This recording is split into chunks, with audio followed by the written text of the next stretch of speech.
Louvado seja nosso Senhor Jesus Cristo. Nós vamos dar continuidade à nossa leitura da carta aos Gálatas, nosso sexto encontro. Vamos trabalhar Gálatas, do capítulo 3, do versículo 6 ao versículo 18. Filhos de Abraão pela fé. Primeiro ouçamos o texto. Os verdadeiros filhos de Abraão. Foi assim que Abraão teve fé em Deus. E isso lhe foi creditado como justiça. Saibam, portanto, que somente aqueles que têm fé são filhos de Abraão. É por isso que a Escritura, prevendo que Deus tornaria justos os pagãos através da fé, predisse a Abraão esta boa notícia: todas as nações serão abençoadas em você. Portanto, aqueles que têm fé são os abençoados junto com Abraão, que acreditou. Os que observam a lei, porém, estão todos debaixo do peso da maldição. Pois a Escritura diz: maldito seja todo aquele que não é fiel a todas as coisas que estão escritas no livro da lei para serem praticadas. Além disso, é evidente que ninguém pode tornar-se justo diante de Deus através da lei, pois o justo viverá pela fé. Ora, a lei não se baseia sobre a fé, pois diz: quem praticar os preceitos da lei viverá por meio deles. Cristo nos resgatou da maldição da lei, tornando-se Ele próprio maldição por nós, como diz a Escritura: maldito seja todo aquele que for suspenso no madeiro. Isso aconteceu para que, em Jesus Cristo, a bênção de Abraão se estendesse aos pagãos e para que nós recebêssemos pela fé o Espírito prometido. A promessa é a lei. Versículo 15. Irmãos, vou fazer uma comparação. Ninguém pode invalidar ou modificar um testamento legitimamente feito. Ora, as promessas foram feitas a Abraão e a seu descendente. A Escritura não diz no plural, e a seus descendentes, mas no singular, e ao seu descendente, isto é, a Cristo. O que eu quero dizer é o seguinte: Deus firmou um testamento de modo legítimo. A lei que veio 430 anos mais tarde não pôde invalidar esse testamento, anulando assim a promessa. De fato, se é através da lei que se recebe a herança, já não é mediante a promessa. Ora, foi por meio de uma promessa que Deus concedeu sua graça a Abraão. Este é o texto que nós vamos refletir hoje. Começamos lá no versículo 6. Foi assim que aconteceu com Abraão. Ele acreditou em Deus e isso lhe foi posto na conta como justiça. Paulo argumenta a justificação pela fé. Deus fez uma promessa a Abraão, que sua descendência seria tão numerosa como as estrelas do céu. Livro do Gênesis, capítulo 15, versículo 5. Abraão não podia, de forma humana, esperar um filho, pois era já velho. Mas, mesmo assim, Abraão acreditou no poder divino. O que justificou Abraão foi a fé diante de Deus. Não foram as obras da lei, a circuncisão, que justificou Abraão, mas a fé.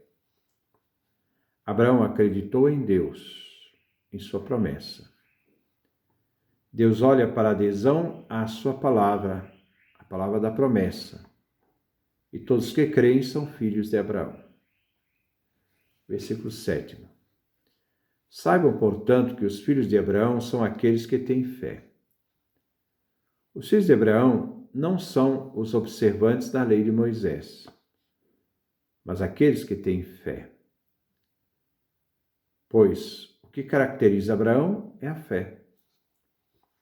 Então, a justificação e a bênção divina se obtêm somente pela fé, com exclusão das obras da lei, defendida pelos judaizantes, que estava atrapalhando as comunidades dos Gálatas.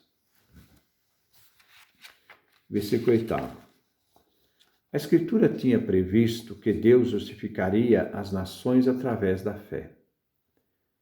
Por isso tinha anunciado antes a boa notícia a Abraão: em você todas as nações serão abençoadas. A própria Escritura havia prevista a bênção dos pagãos em Abraão.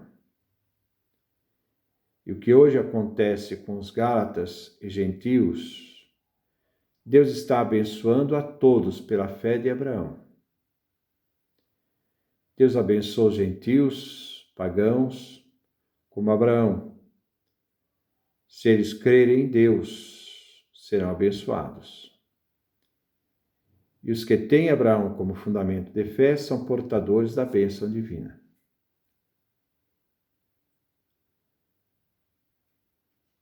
Versículo 9. Assim, aqueles que têm fé são abençoados juntos com Abraão, que teve fé. Pelo fato de acreditar, todos os que têm fé junto com Abraão, que acreditou e foi-lhe dado como justiça, são também abençoados. Versículo 10. De fato, todos aqueles que são pelas obras da lei estão debaixo de uma maldição. Pois está escrito: maldito seja quem não persevera no cumprimento de tudo o que está escrito no livro da lei. Existe uma decisão a ser tomada, que é uma decisão de vida e morte, de bênção ou maldição. A existência da bênção tem oposição à da existência da maldição, pois o ser humano não pode se unir a Cristo e continuar a professar a fé na lei e a sua observância. Pois o fato de pertencer a Cristo o faz desligar da lei. Paulo lembra a maldição de quem adere à lei e a observa, pois são obrigados a observar a lei e cumpri-la. Se não o fizer, ele será amaldiçoado. Quem observa a lei se acha também. Quem observa a lei se acha também obrigado a ter que praticar inteiramente a lei, porque senão ele cai debaixo de uma maldição. Versículo 11. Então vamos lá no versículo 11. Ora, é evidente que mediante a lei ninguém é justificado diante de Deus, porque o justo viverá pela fé. Ninguém pela lei é justificado diante de Deus. A lei não justifica, e por isto não liberta a pessoa, que fica então submetida à lei e à necessidade de observá-la toda, pois quem assim não o faz, cai na maldição.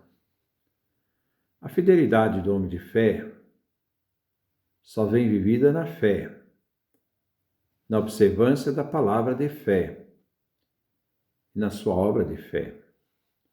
A justiça vem da fé. A obra da fé não produz mérito. É plena confiança em Deus e entrega na gratuidade de todo o dom divino. Versículo 12. E a lei não depende da fé, mas quem cumpre essas coisas viverá por meio delas. A lei nada tem a ver com a fé e não deve procurar sua origem na fé. Paulo quer nos demonstrar.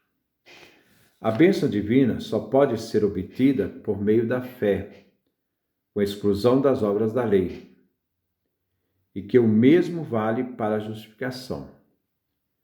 Pois onde a lei se torna vital para o ser humano, então não se pode falar mais de fé, mas de obrigação coerciva da lei. Versículo 13.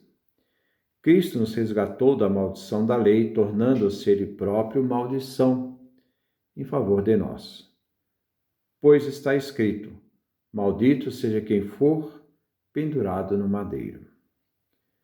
Cristo Jesus nos resgatou e, através da cruz, a bênção foi dada a todos, sem exceção, tanto para os judeus quanto para os gentios. Todos recebem a bênção.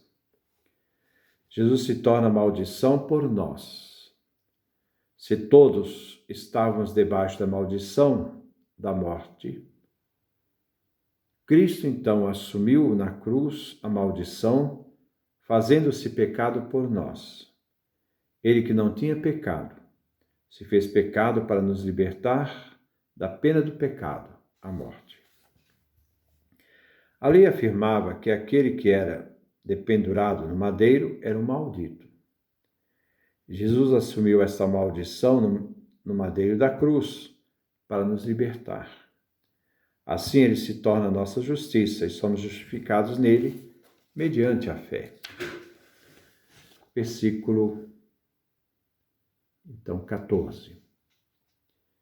Isso para que a bênção de Abraão em Cristo Jesus chegasse às nações, a fim de que recebêssemos, por meio da fé, a promessa do Espírito. O resgate da cruz realizado por Cristo Jesus abriu dois caminhos. A bênção de Abraão, que veio estendida aos gentios na pessoa de Cristo. E segundo, em Cristo, e por sua ação redentora na cruz, no madeiro, a bênção chega a toda a humanidade. Que se encontra com Cristo é abençoado por Deus. Somos participantes da promessa de Abraão em Cristo. O Espírito Santo nos vem dado pela fé que recebemos, essa fé do qual nós recebemos a promessa do Espírito. Herdeiros da promessa. Versículo 15. Irmãos, falo com o exemplo da vida humana. Ninguém anula ou altera um testamento feito legitimamente. Quando o ser humano autentica um testamento, ninguém é capaz de anulá-lo ou acrescentar algo a mais. Deus deixou a Abraão um testamento. Deu-lhe as promessas que representavam sua última vontade, pois Deus fez com Abraão uma aliança. Versículo 16. Ora, as promessas feitas a Abraão e à sua descendência, não se diz e aos descendentes, como se fossem muitos, e sim a um só, e a sua descendência, que é Cristo. As promessas realizadas na aliança com Deus a Abraão não se refere somente ao patriarca, mas à sua descendência. Basta a gente ver lá no livro do Gênesis, no capítulo 17, no versículo 7. E se refere ao único descendente do patriarca, isto é, Cristo. Pois Cristo é o herdeiro universal das promessas feitas a Abraão. Versículo 17. E digo mais. Deus firmou um testamento de modo legítimo.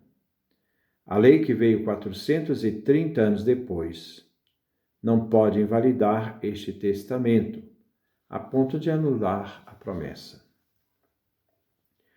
O testamento, a aliança feita a Abraão, não pode ser anulada pela lei, pois o testamento é definitivo.